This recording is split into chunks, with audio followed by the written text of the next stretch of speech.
जय Hind. Direction academy में आपका स्वागत है। अब हम लोग जीएस का एमसीक्यू देखने जा रहे हैं और कोशिश करेंगे कि थोड़ा सा इन डेप्थ देखें, अच्छे से देखें और पूरा का पूरा सिलेबस एमसीक्यू के जरिए हम लोग कंप्लीट करने की कोशिश करेंगे, ठीक है। और ये किस किस एग्जाम के लिए जरूरत पड़ेगा आपको, जो भी वनडे एग्जाम है या बीपीएससी एग्जाम है, स्टेट लेवल एग्जाम है, इवन यूपीएससी तक के एग्जाम को हम लोग कवर करेंगे, ठीक है। और कोशिश करेंगे कि आधे घंटे के अंदर इसको हम लोग कंप्लीट कर सकें, ठीक है। एक मिनट, चलिए। तो पहला सवाल देखते हैं हम लोग। डंकन पास पृथक करता है। डंकन पास जो है ना, वो पृथक करता है। किसको किसको डंकन पास मतलब पृथक करता है? तो क्या है, लघु अंडमान और दक्षिणी अंडमान को। देखिए डंकन पास जो है ना, इसको ऐसे समझते हैं। सबसे ऊपर, अच्छा देखिए क्या क्या है पहले। कोको द्वीप का नाम है, उत्तरी अंडमान का नाम है, मिनिकॉय का नाम है, लक्षद्वीप का नाम है, लघु अंडमान और कार निकोबार, ठीक है। अब इसको पूरी तरीके से क्रोनोलॉजी में और सीरीज में समझते हैं। देखिए सबसे ऊपर क्या आएगा, तो आपको कोको आइलैंड आएगा, कोको। अभी कोको आइलैंड है, इसके नीचे कोको चैनल आएगा। क्या आएगा? Coco channel. ये कोको चैनल आ गया, ठीक है। कोको आइलैंड, कोको चैनल आ गया। कोको चैनल से ही यहाँ पर नॉर्थ अंडमान या उत्तरी अंडमान जिसको बोलते हैं, ये आता है। फिर उसके बाद इसको मिडिल अंडमान आता है, ठीक है। फिर उसके बाद साउथ अंडमान आता है, यानी दक्षिणी अंडमान आता है, ठीक है। अब ये दक्षिणी अंडमान के बाद क्या आएगा, तो डंकन पास आएगा। डंकन पास आएगा, कौन सा आएगा? डंकन पास, ठीक है। ये आ गया डंकन पास, ठीक है। यही बोल रहे हैं ना, डंकन कहाँ चला गया? ये डंकन पास, ठीक है। उसके बाद डंकन पास के नीचे क्या आएगा, तो लघु अंडमान, या इसको या लिटिल अंडमान, जो भी है लघु अंडमान इसको बोलते हैं, ठीक है। लघु अंडमान आ गया। अब लघु अंडमान जो है, इसी के बारे में बोला। लघु अंडमान और दक्षिणी अंडमान से कौन पृथक करता है? दक्षिणी अंडमान ये रहा, लघु अंडमान ये रहा। कौन पृथक करेगा? तो आपको डंकन पास, ठीक है। चलिए, अब ये लघु अंडमान है, इसी के नीचे आता है 10 डिग्री चैनल। इसके नीचे क्या आएगा? 10 डिग्री चैनल आएगा, ठीक है। तो तीन देखे, एक कोको चैनल देखे, एक डंकन पास देखे, एक 10 डिग्री चैनल देखे। ये आ गया।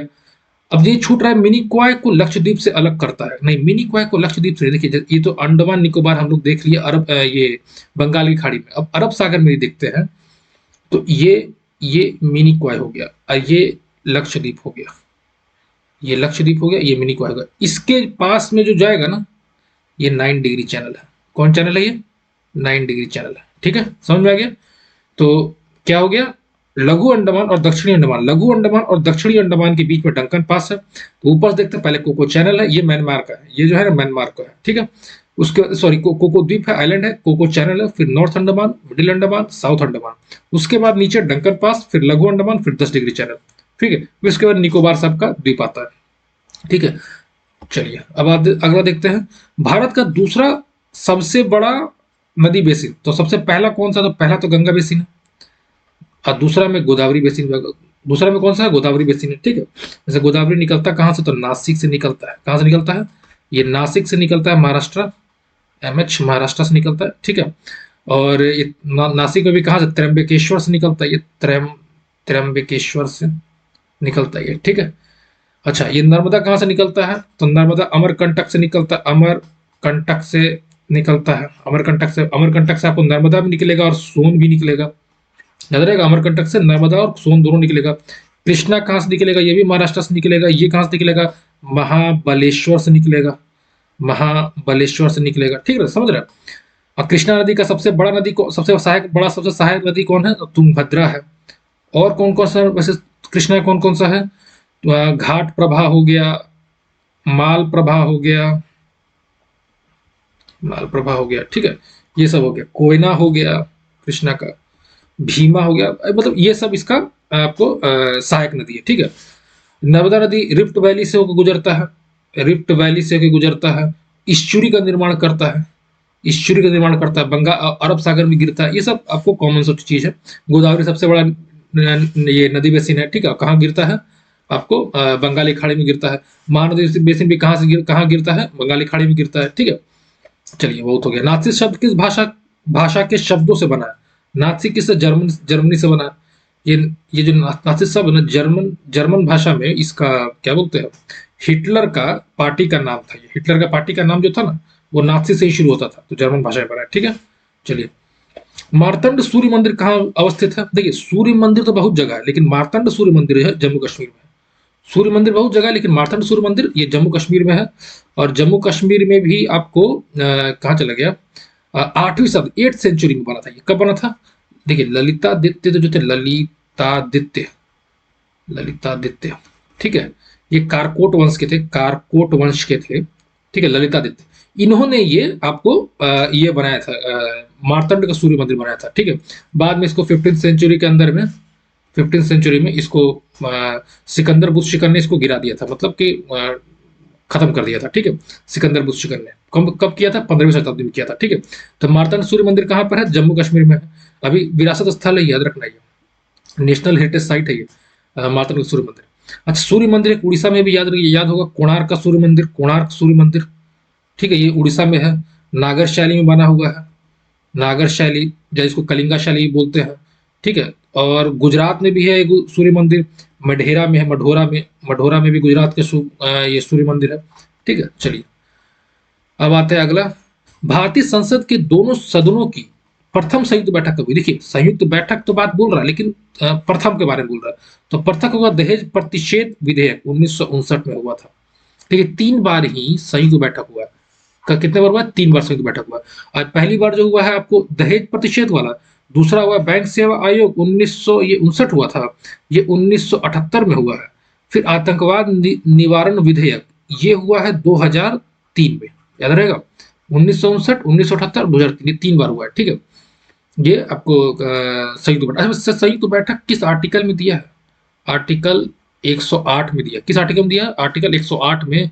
देखिए यहाँ पे आइए, थोड़ा सा ब्लैंक पेज में आते हैं हम लोग। देखिए ज्वाइंट सिटिंग जो है ना, ज्वाइंट सिटिंग, ठीक है, किस आर्टिकल में दिया हुआ? आर्टिकल 108 में दिया हुआ। किस आर्टिकल में? आर्टिकल 108 में दिया हुआ। ज्वाइंट सिटिंग होता क्या, कब बुलाया जाता है? एक सवाल ये पूछ सकता है। देखिए ज्वाइंट सिटिंग क्या होता है ना, लोकसभा होता है, एक राज्यसभा होता है, ठीक है। तो सवाल पूछता है ज्वाइंट सिटिंग होता कब है? तो पहले ज्वाइंट सिटिंग ना, ऑर्डिनरी बिल, ऑर्डिनरी बिल और फाइनेंस बिल, यही दोनों बिल के अंदर आपको ज्वाइंट सेटिंग होगा। मनी बिल और कॉन्स्टिट्यूशनल अमेंडमेंट एक्ट बिल के अंदर ज्वाइंट सेटिंग नहीं होता, पहला चीज है। दूसरा चीज, जब ज्वाइंट सिटिंग हो, पहला चीज तो ये, दूसरा चीज जब ज्वाइंट सिटिंग होगा तो ज्वाइंट सिटिंग में लोकसभा स्पीकर जो है ना, वही अध्यक्षता करेगा, ठीक है। तीसरा चीज, जब ज्वाइंट सिटिंग जब होगा तो जो भी पास होगा ना, कोई भी बिल जब पास होगा वो सिंपल मेजोरिटी से पास होगा। कौन मेजोरिटी से पास होगा? सिंपल मेजोरिटी से पास होगा। ये चीजें समझना। अब सवाल पूछेगा कि ज्वाइंट सिटिंग होगा कब, ठीक है। देखिए होता क्या है, ऑर्डिनरी बिल में या फाइनेंशियल बिल में, आप क्या, जैसे मान लेते हैं कि आपका लोकसभा में एक बिल उठा, लोकसभा में एक बिल गया, लोकसभा से ये बिल पास करके यहाँ पे गया, राज्यसभा में गया, ठीक है। अब राज्यसभा के पास क्या पावर है? राज्यसभा के पास ऑर्डिनरी बिल के पास वही पावर है जो लोकसभा के पास पावर है। ये क्या कर सकता है? या तो ये बिल को असेंड कर देगा, मतलब कि पास कर देगा, या तो इस बिल को रिटर्न कर देगा, बोलेगा कि नहीं इस बिल पे हम आपको अमेंड करके हम देते हैं, वो चीज आप कीजिए, ठीक है। या तो इस बिल को रख लेगा 6 महीने तक, ठीक है। तो यदि ये रिटर्न करता है ना, यदि ये रिटर्न कर दे या विथहोल्ड करे, जो भी किया, पास करे तो कोई दिक्कत नहीं। यदि कुछ किया जिसके कारण इसका और इसका, जैसे मानते पास करके यहाँ पे आया, ये बोला कि नहीं हम नहीं मानते, जो अभी आप पास किए उसको हम नहीं मानते, तब क्या होगा? दोनों में झगड़ा हो गया। अब ये दोनों झगड़ा कौन फरियाएगा? ये फरियाएगा आपको प्रेसिडेंट। प्रेसिडेंट बोलेगा ठीक है हम ज्वाइंट सिटिंग बुलाते हैं, आप दोनों बैठिए, दोनों को बुलाएगा ज्वाइंट सिटिंग में, लोकसभा के सिटिंग में बैठाएगा, लोकसभा का जहाँ पे बैठता है लोग, वहीं पे लोकसभा बैठेगा, राज्यसभा के लोग बैठेगा, और वहां पर आपको इस लोकसभा स्पीकर जो है वहां पे अध्यक्षता करेगा और सिंपल मेजोरिटी में वो पास करेगा। इसी को हम लोग बोलते हैं ज्वाइंट सिटिंग। ये कॉन्स्टिट्यूशनल अमेंडमेंट बिल और ये मनी बिल में नहीं होता है, ठीक है। तो ये याद रखना। तो संयुक्त बैठक देख ली और बाकी सभी देख ली हम लोग ने, ठीक है। चलिए, राष्ट्रीय आपात की उद्घोषणा लागू हो तब संसद द्वारा लोकसभा कार्यकाल एक समय में 1 वर्ष के लिए कितने भी समय तक बढ़ाया जा सकता है, किंतु यह विस्तार आपातकाल की समाप्ति के बाद ज्यादा नहीं हो सकता, 6 माह तक। देखिए क्या बोल रहा है, यदि इमरजेंसी लग गया, ठीक है, यदि हम कहीं पे, देखिए इमरजेंसी, देखिए हम बोलते हैं इमरजेंसी लग गया, तो लोकसभा या आपको विधानसभा का आपको सत्र जो है ना वो बढ़ा सकते हैं। सत्र मतलब कि उसका ड्यूरेशन जैसे 5 साल है ना, 5 साल से आगे भी बढ़ा सकते हैं। तो वो बढ़ा सकते हैं कितनी बार? तो जितनी बार चाहे उतनी बार बढ़ा सकते हैं, ठीक है। लेकिन आपको हर 6 महीने पे आपको ये करना पड़ेगा, क्या बोलते हैं, इमरजेंसी को बढ़ाते रहना पड़ेगा। यानी आप लोकसभा या राज्यसभा, लोकसभा या विधानसभा का आप अपना सेशन अपना टर्म बढ़ा सकते हैं, और एक बार में 1 साल बढ़ा सकते हैं, एक बार में 1 साल बढ़ा सकते हैं। लेकिन ये कितनी बार तक रहेगा? जितनी बार आप चाहे, जितनी बार बढ़ाते उतनी बार रहेगा, ठीक है। और कब तक रहेगा? मान लेते हैं ये आपको जुलाई में आपको क्या होगा कि मतलब जनवरी में आपका ये लगा, क्या बोलते, अच्छा ये इससे मत समझिए, ऐसे समझिए, यदि 1 साल तक लगता है, फिर समझिए, यदि कोई लोकसभा या राज्यसभा में, लोकसभा का आपको टर्म बढ़ाना है या विधानसभा का टर्म बढ़ाना है, तो क्या करेंगे कि हमने 1 साल में एक बार बढ़ाया, फिर अगला बार आया तो अगला बार 1 साल और बढ़ा दिए, लेकिन उसी के बीच में हम मेरा जो है इमरजेंसी हट गया, तो वो इमरजेंसी जब हटेगा ना, तो उसके 6 महीने के अंदर वो खत्म हो जाएगा। 6 महीने तक मैक्सिमम बढ़ा सकता है, यही बात यहाँ बोल रहा है, 6 महीने तक। क्या बोल, किंतु यह विस्तार आपातकाल की समाप्ति के बाद ज्यादा नहीं हो सकता, 6 महीने मतलब दिसंबर तक आपातकाल रहा, ठीक है। तो ये नहीं कि दिसंबर तक के बाद आप जुलाई से ज्यादा नहीं बढ़ा सकते, नेक्स्ट जुलाई तक से ज्यादा नहीं बढ़ा सकते, दिसंबर से जुलाई तक, यानी 6 महीने मैक्सिमम आप एक्स्ट्रा कर सकते हैं। तो यही चीज आपके बारे में यहाँ बोलना चाह रहा है, ठीक है, ये समझ में आ जाएगा। वैसे इमरजेंसी में यदि हम लोग देख रहे हैं तो इमरजेंसी कितने तरीके का होता है, ये भी समझ लीजिए। 3 तरीके का इमरजेंसी होता है, नेशनल इमरजेंसी, स्टेट इमरजेंसी और फाइनेंशियल इमरजेंसी। नेशनल इमरजेंसी 352 में लगता है, स्टेट इमरजेंसी या प्रेसिडेंट रूल जिसको बोलते हैं, इसको 356 में लगता है, और ये फाइनेंशियल इमरजेंसी 360 में लगता है, याद रहेगा। और इसको नेशनल इमरजेंसी, जैसे इसको तो हम लोग कल ही डिस्कस किए ये तीनों को, ठीक है, तो वहां पे जाके आप पूरा इमरजेंसी का देख सकते हैं। इसको कल ही डिस्कस किया गया, कैसे नेशनल इमरजेंसी लगता है, कैसे स्टेट इमरजेंसी लगता है, और कैसे फाइनेंशियल इमरजेंसी लगता है, ठीक है। चलिए, केंद्रीय बजट 2023-24 के अनुसार निम्नलिखित में से किस मद पर भारत सरकार का रुपया सबसे ज्यादा खर्च होता है? देखिए, सबसे ज्यादा रुपया ना ब्याज अदायगी पे होता है, क्योंकि सबसे ज्यादा हम लोग पैसा भी लेते हैं ना, वो उधार से लेते हैं। हम लोग जो सबसे ज्यादा पैसा लेते हैं उधार से ही लेते हैं, ठीक है। और तो सबसे ज्यादा पैसा जाता भी है तो ब्याज अदायगी में जाएगा, ठीक है। तो पहला चीज तो ये हो गया। दूसरे नंबर पर कौन सा जाएगा? तो करों और शुल्कों में राज्य का जो हिस्सा होता है ना, ये दूसरे नंबर पे, ये पहले नंबर पे है, ये दूसरे नंबर पे है, ठीक है। कर और शुल्कों में राज्य का हिस्सा है, राज्य को जो हिस्सा दिया जाता है वो हम लोग दूसरे नंबर पे, हम लोग का बजट में हिस्सा होता है, ठीक है। तीसरे नंबर पे क्या होता है? तो वित्त आयोग और अन्य वितरण जो है, ये तीसरे नंबर पे, तो वित्त आयोग और अन्य वितरण, और चौथे नंबर पे केंद्रीय क्षेत्र की योजनाएं होती है, ठीक है। चलिए, भारत में सबसे कम वर्षा वाला स्थान है, सबसे कम वर्षा वाला स्थान लेह है, ठीक है। मरुस्थलीय एक तरीके का कोल्ड मरुस्थल है, ठीक है। चलिए, बांध है, इधर नदियां हैं, दोनों को मिला लेते हैं हम लोग। देखिए, कालागढ़ कहाँ पे है? कालागढ़ जो है ना, ये बांध ये रामगंगा पे है। कालागढ़ कहाँ पे है? रामगंगा पे है। पुंग कहाँ पे? पुंग ब्यास पे है, पुंग जो है ब्यास पे है। मेजा कहाँ पे? मेजा कोठारी नदी पे है, मेजा कोठारी नदी पे है, ठीक है। और राजघाट कहाँ पे? राजघाट बेतवा नदी पे है, राजघाट बेतवा नदी पे है, ठीक है, याद रहेगा। चलिए, हिंदू विवाह अधिनियम 1955 को पूरे देश में जम्मू कश्मीर को छोड़कर कब लागू किया गया था? यानी हिंदू विवाह अधिनियम 1955 जो है वो कब लागू किया गया? तो 18 मई 1955 को लागू किया गया, ठीक है। 1955 में, तो 18 मई 1955, ठीक है। अब ये जम्मू कश्मीर को छोड़ के, लेकिन ये 31 अक्टूबर 2019 से ना ये पूरे देश में लागू हो गया, जब जब इसको 370 वहां से हट गया ना जम्मू कश्मीर से, तब से ये इधर भी लागू हो गया, ठीक है। चलिए, अनुसूचित जाति शब्द का प्रयोग सर्वप्रथम किसके द्वारा किया गया था? देखिए, अनुसूचित, एक मिनट, ठीक है।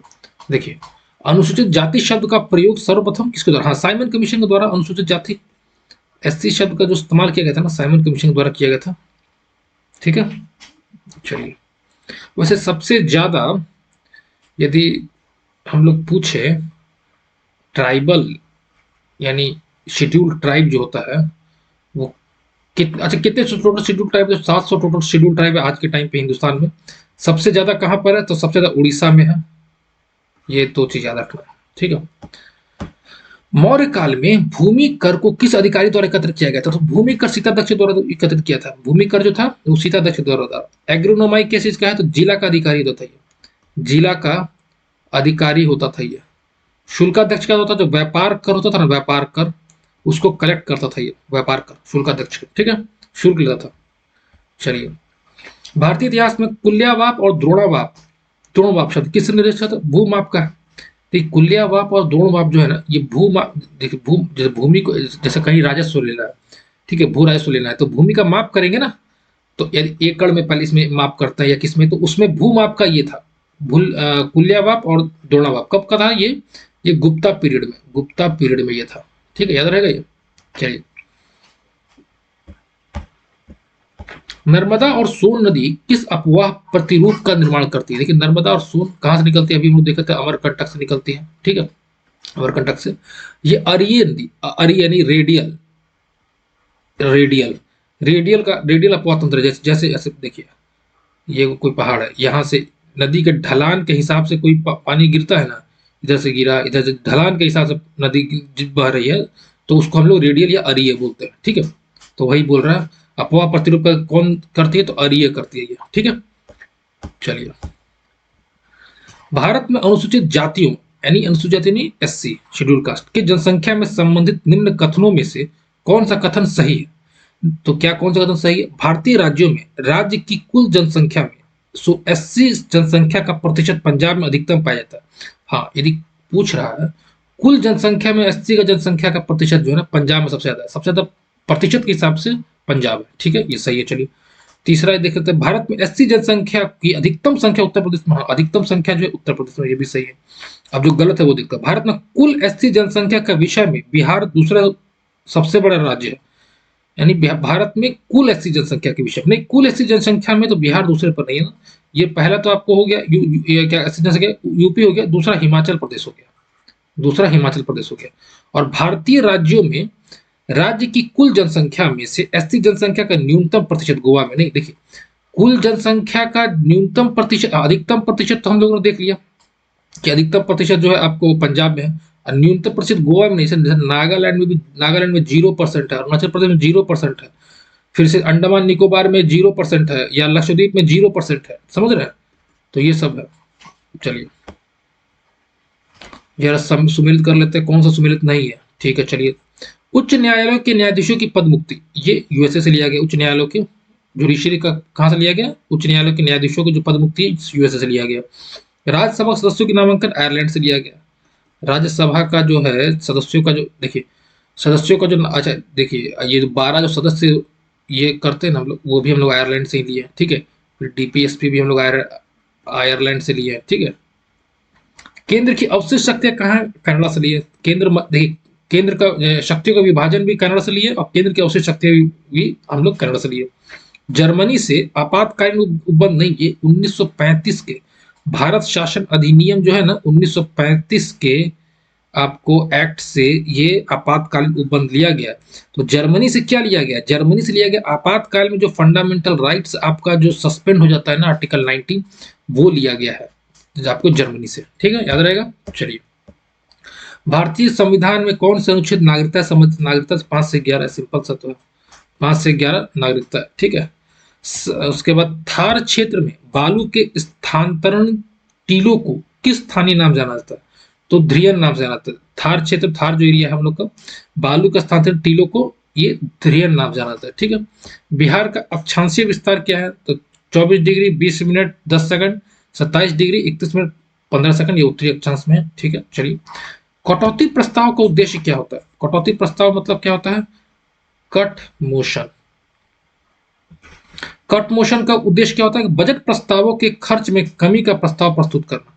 बजट प्रस्ताव है ना, उसके खर्च में कमी का प्रस्ताव प्रस्तुत किया जाता है। ठीक है, बजट प्रस्ताव में, समझ में आ गया? जैसे कोई बजट का, देखिए, एक तो पहले देखिए कट मोशन क्या होता है। 3 तरह कट मोशन होता है। एक होता है policy cut, policy cut, economy cut, economy cut, और टोकन कट।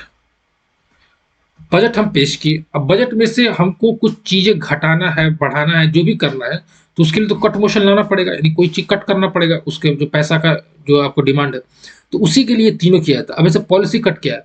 अब किसी में 1 लाख करोड़ का, यदि माने तो 1 लाख करोड़ का उसमें बजट है उसका, अब उसको बोल रहा है कि नहीं, कि ये जो पॉलिसी है ना, वो आपको हम, मतलब ये हमको नहीं जच रहा है, मतलब सब लोग क्या बोलेगा कि नहीं, ये काम नहीं कर रहा है, ये बेकार पॉलिसी है, तो इसको घटा के 1 रुपया कर देगा। कितना कर देगा?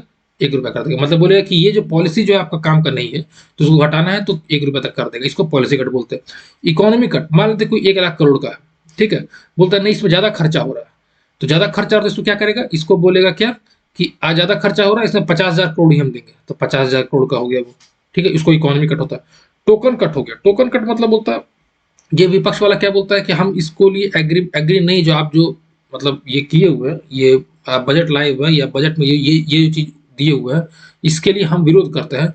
तो उसको टोकन कट यानी 1 रुपया से घटा दिया जाता है। ठीक है, 1 रुपया, सॉरी 1 रुपया कर 100 रुपया से काट दिया जाता है, 100 रुपया इसमें से काट दिया जाता है। तो समझ में आ गया, पॉलिसी कट क्या होगा, इकोनॉमी कट हो गया, टोकन कट क्या हो गया। तो कटौती प्रस्ताव बजट प्रस्ताव के खर्च में कमी का प्रस्ताव है, खर्च में कमी के लिए। ठीक है, चलिए, निम्नलिखित में से कौन सा आर्थिक विकास का प्रमुख कारक नहीं है। अच्छा, आर्थिक विकास का ना, तो तकनीकवाद और नौकरशाह, नौकरशाह तो कभी भी आर्थिक विकास का ये नहीं रहेगा। संसाधनों की आपूर्ति और पूंजी संचय तो बिल्कुल होगा। जनसंख्या में परिवर्तन भी क्या कहता है, आर्थिक विकास रहेगा। प्रौद्योगिकी, कौशल, कार्य कुशलता, ये सब रहेगा आर्थिक विकास के लिए। ठीक है, लेकिन नौकरशाह कभी नहीं रहेगा। ठीक है, जैन व्यवस्था किस धर्म का पवित्र ग्रंथ है। जैन व्यवस्था तो पारसी धर्म का है, जैन व्यवस्था पारसी का। यहूदी धर्म का तोरा है, तोरा। ठीक है, बौद्ध का त्रिपिटक हो जाता है, ईसाई का बाइबल हो जाता है, हिंदू का गीता, महाभारत, कुरान, कुरान का ये, मुस्लिम का कुरान हो जाता है। इसमें तोरा तो बोल दिए हम लोग। ठीक है, यहूदी धर्म का। निम्न में से कौन सा एक स्थलरूप देश है। लिंचेस्टीन जो है स्थलरूप मतलब चारों तरफ से आपको लैंड से घिरा हुआ है। मानता ये कोई है तो इधर भी लैंड है, इधर भी लैंड, चारों तरफ लैंड है। ठीक है, तो वो स्थलरूप लिंचेस्टीन जो है स्थलरूप देश है। बादामी क्रांति किसके उत्पादन संबंधित है। बादामी क्रांति मसाला से है। बागवानी के लिए आपको हो जाएगा सुनहरी क्रांति, सुनहरी क्रांति या स्वर्ण क्रांति इसको बोलते हैं, स्वर्ण क्रांति भी। केसर के लिए हो जाएगा सैफरॉन क्रांति, सैफरॉन क्रांति। समझ में, मसाला के लिए आपको बादामी क्रांति। ठीक है, चलिए, तो अब हम लोग देख लेते हैं कि अगली बार हम लोग कब मिलते हैं, क्योंकि थोड़ा सा निकलना भी है कुछ काम से। ठीक है, तो 1-2 दिन का शायद गैप हो सकता है, लेकिन कोशिश करेंगे कि वो गैप ना रहे। ठीक है, चलिए, नेक्स्ट वीडियो में लोग मिलते हैं। जय हिंद।